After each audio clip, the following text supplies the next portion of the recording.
ភ្លៀងក៏ដើម្បីគ្រួសារបានល្អទោះហត់ក៏មិនរញរាពេលខ្លាំងកាយឈឺតែចិត្តមិនដែលចង់ចាញ់ដៃខំធ្វើការរវិញកុំឲ្យគេដៀលស្ដីចេទោះជាលំបាំងចិត្តនេះតស៊ូឥតឡែរងចាំថ្ងៃមួយដែរជីវភាពគ្រួសារធូរធីជីវិតកម្មករខំប្រឹងតស៊ូរាល់ថ្ងៃ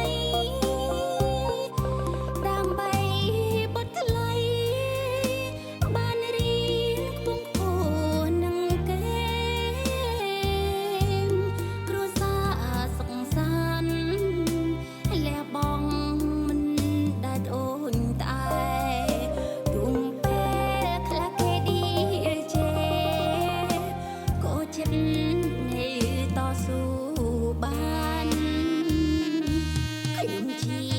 កម្មករលុះកំឡើងព្រោះតែប្រាំងទោះជាលំបាក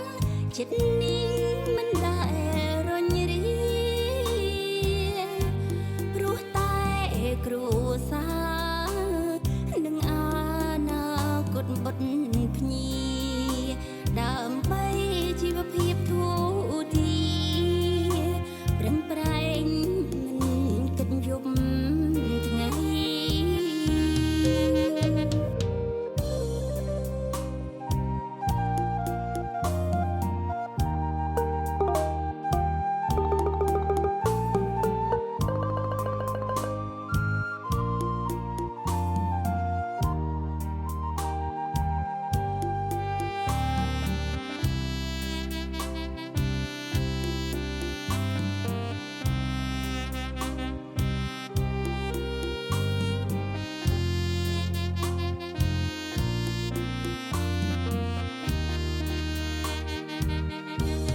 ជីវិត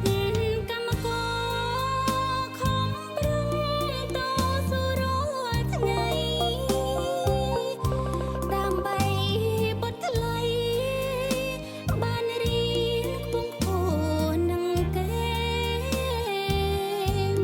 គ្រួសារសុខសាន្តលះបង់មិនដែលអូនតែទុំពេលខ្លះគេឌីជេក៏ចិត្តនៃតស៊ូ